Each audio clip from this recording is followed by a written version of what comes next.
राज्यात सर्व जिल्हा व तालुका स्तरावर मंगळवारी अमरावती जिल्ह्यातील धामणगाव तहसील कार्यालयासमोर नाभिक संघटनातर्फे राज्य शासनाच्या विरोधात मूक व अर्धनग्न आंदोलन करण्यात आले। राज्यातील सलून व्यावसायिकांनी मुख्यमंत्री उद्धव ठाकरे यांच्याकडे तामिळनाडू व दिल्लीच्या धर्तीवर व्यवसाय सुरू करण्याची परवानगी मागितली होती। 8 तारखेपर्यंत मागणी पूर्ण न झाल्यास आंदोलन करू असे संघटनेचे निवेदन देऊन त्यांनी कळवले होते।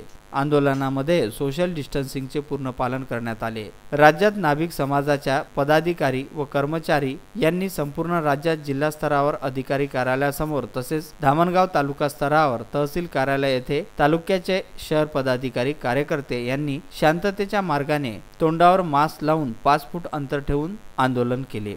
नाभिक महामंडळ धामणगावच्या वतीने राज्य शासनाला वारंवार निवेदन दिल्यावरही राज्य शासनाने आमची दखल घेतलेली नाही।